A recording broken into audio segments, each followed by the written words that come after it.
Hello everyone. So in this video, we are going to see how to build an Alteryx automated ETL workflow through which we can schedule a daily, monthly, and weekly reports.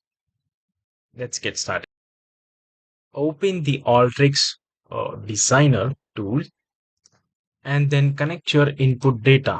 So I'll drag in the input data and I will connect my data set.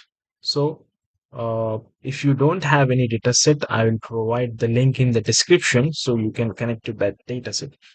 So in the input tool, we have various options to connect. We can connect to servers, like for example, data sources like SQL Server, Oracle, Adobe Analytics, Azure, SQL database, so on. So for now, I'm connecting to a file, which is Excel file, sorry, which is a CSV file. So click on the CSV and then navigate. I'll navigate to my documents and data sets.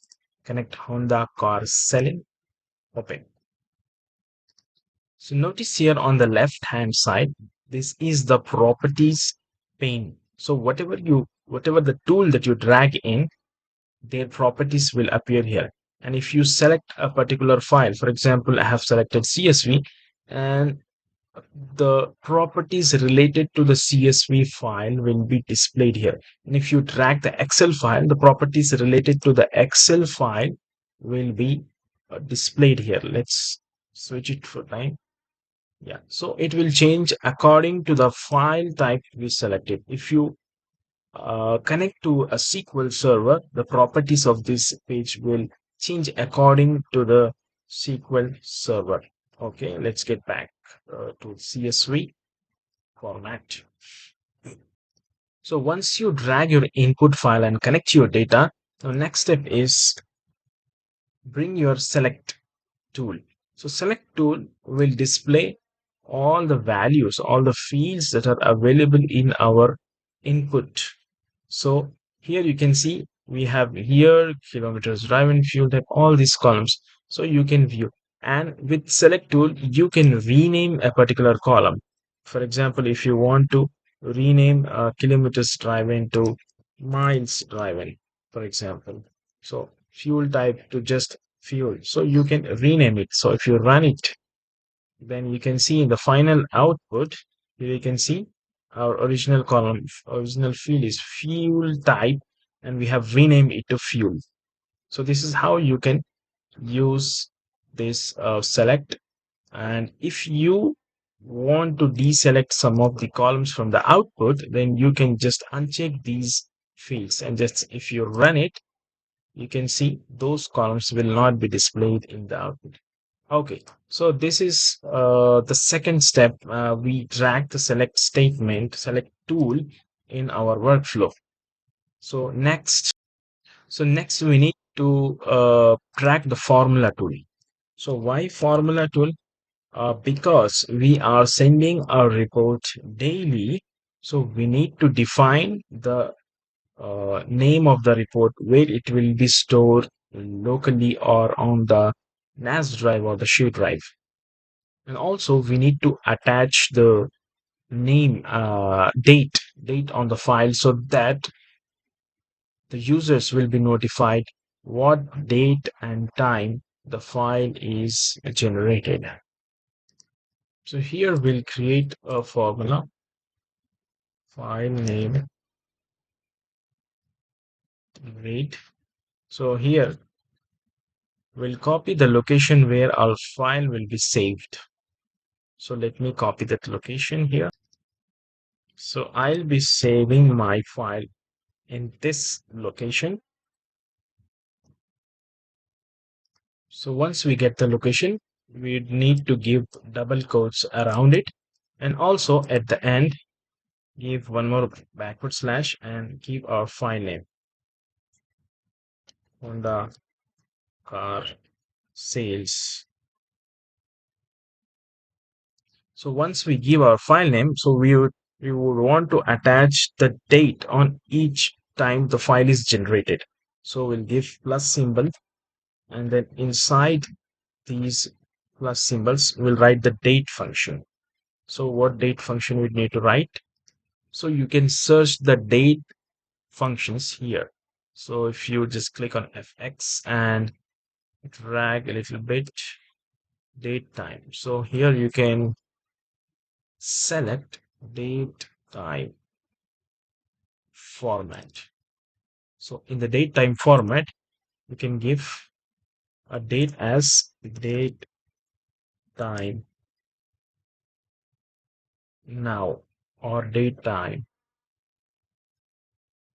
today. So this will take the time at which the workflow is running, which will attach the date to the file name. So every time the workflow runs, the file is generated along with the date. Now we would need to format our date a little bit. So percentile M for month, percentile D for day, percentile Y for year. So this will format our date to, this will format our date in month, day, and year format. If you want to test it out, you can quickly copy this statement and click on this plus symbol, click on add column, give some name, just paste it here so you can see month, year, month, day, and year. So this is how the date will be attached to our file every time the file is generated. Okay, let's move on. So I'll type the plus symbol one more time. So this indicates that I am attaching the date to my file. And again, I need to give double quotes and attach the extension of the file. So .csv. So that will become the complete file name along with the date. Now then drag the select statement to the formula tool. Here you can view all the fields that we have plus the file name read. So let's run it. This is how it will appear.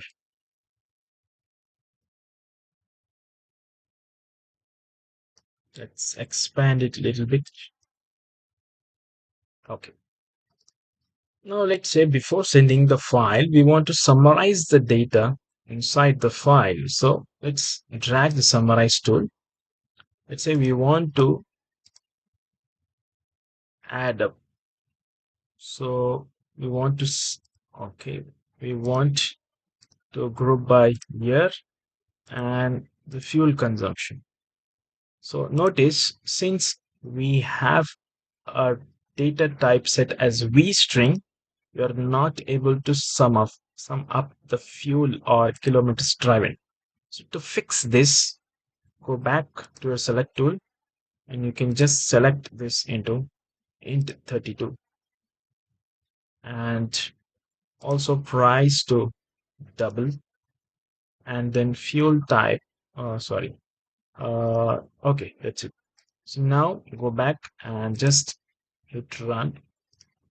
Now you can come here and you can see you will be able to sum up the kilometers driven. Okay, so by year we want to sum up the kilometers driven and the price. We want to sum up the price as well. Now if you run the workflow, we can see the data by year and the kilometers driven and the sum of price. So this data is grouped by year and then it's giving the sum of kilometers driven and its price. So likewise, you can apply other summarization tools such as count, minimum, maximum, etc. So you can use other summarization fields as well, tools as well. Now let's drag one more select statement where we can run it and see what's the data here. So it appears only three columns here, sum of kilometers driven and sum of price. Okay, then search for block until done tool. So this will block the workflow until this part is done. So it will not execute further statements until all these are complete. So notice that there is no configuration required for this tool. And also here you can see 1, 2, 3. So this is used to sequence further steps of the workflow. Like for example, after this workflow is completed, so, and if you want to sequence the next steps into 1, 2, 3 based on the order, you can attach the subsequent workflows here. 1, 2, 3 here. Now let's say in the one part, I would like to output my data to a location. So I'll drag the output tool and then select CSV and select output as my folder location and just give Honda car sales, save it. So my output will be saved here. Now I would like to send an email to this. So I would need to build email workflow. So for that, I need to bring a sample tool. So I'll tell you in a moment why do we need sample tool. Okay, bring the sample tool, attach it here and say M1 and then bring the select statement. Now you can see all these fields are available here. Okay, so I don't find this file name read here, so I need to bring it. So for that, I need to go back to the Summarize tool and say group by. So that will bring in my file name read here. Let's run it.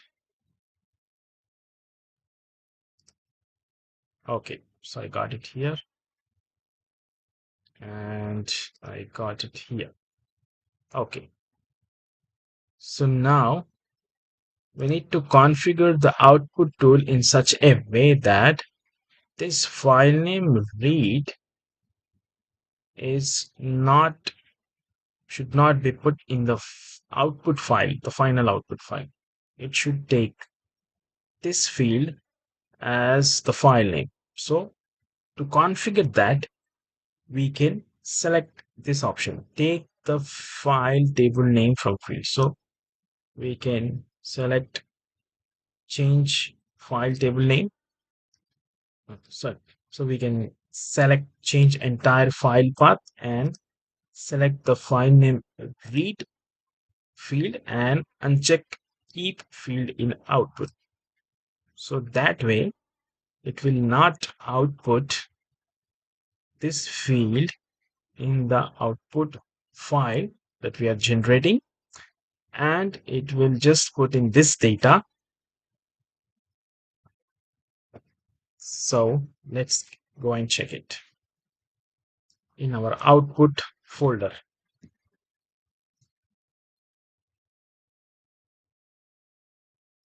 Double click on Honda car sales.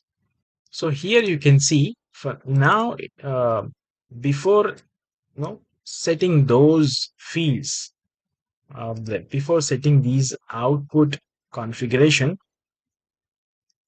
it's displaying this file name read in my output file. So to remove this, I have configured this setting. So let's run it one more time and see.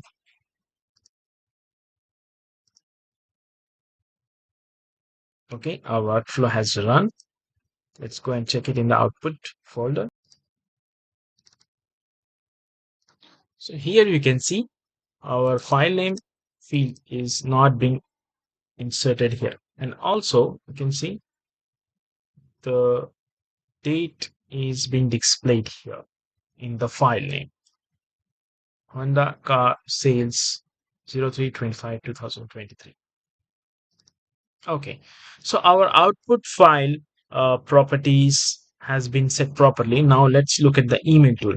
So for sending an email, we need a subject. So for adding subject, we'll use the formula tool to add a subject. So add formula tool, create a for field name subject, then say summary of Honda car sales by year as our subject, give double quotes, and also we'll copy this date time format so that the subject will be clear based on what date the email is generated in the subject. Okay, let's run it and see. Oh, what error it is? Error creating the file. Okay, so the file already exists. That's why it's throwing an error. No problem. I'll delete the file for now.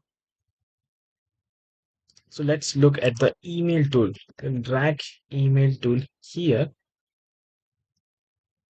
So we need to give our SMTP configuration steps and then configure our email tool. So this is how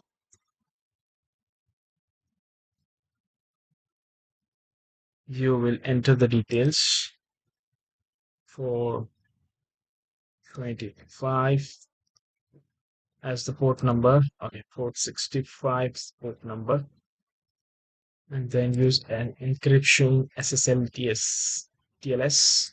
Use SMTP authentication. You need to give your username and password here.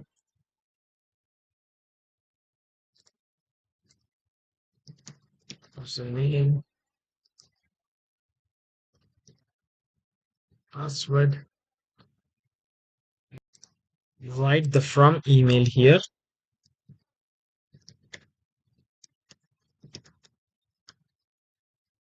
And then to email to whom you want to send. So for now, I'm entering my email ID. And if you want to enter some CC or BCCs, you can use it.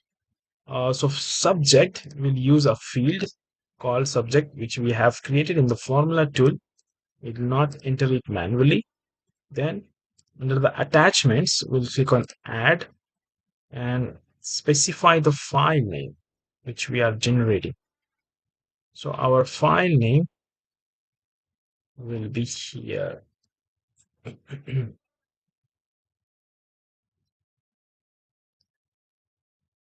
Will be here. So once we generate the file one more time, we can add it here. So let's generate our file.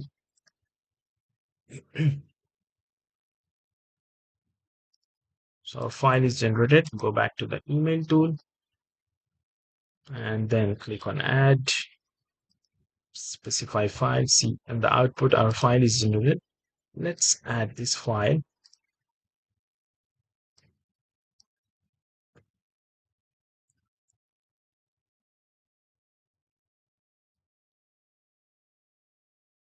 So this is the manual way of adding the file. So other ways we can add the file name from the field. So what field do we have? File name read. So we can just select this and it will pick up the file from the location that we have in our field name. So just select that. So body, we don't want to use this body. We can just type it out. So here is the car sales summary per summary by year. So now I'll type my username and password here. Since the login is denied, so I will Type it one more time, check it if it is wrong. So this is how we set up the email sorry, email configuration of the workflow. So right now I'm not sure whether Google sends an email from the third party tool from the third party tools to Gmail, but this is how we can set up the email tool. So if you are in your organization, you will be getting this SMTP link. So you need to paste that link here and paste the port number. So sometimes using of SMTP authentication will not be required because some of the organization by default they will set it up if you are sending an email internally in the organization. So based on that, just try out these fields, then you can save your workflow. So finally, we'll save our workflow. So notice we have private gallery, public gallery, analytics hub. So if you're building a workflow for your within your organization, you will have a private gallery. So you can save your workflow in your private gallery and schedule it on the server based on the timing you want to run the workflow. So here I am saving this workflow locally so that I'll refer it later. So that's it for today. This is the process how we build the Alteryx workflow to automate our daily, weekly, or monthly reports through Alteryx Designer. Thanks for watching. Stay tuned and please hit the like button if you like the video. Thank you. Bye bye.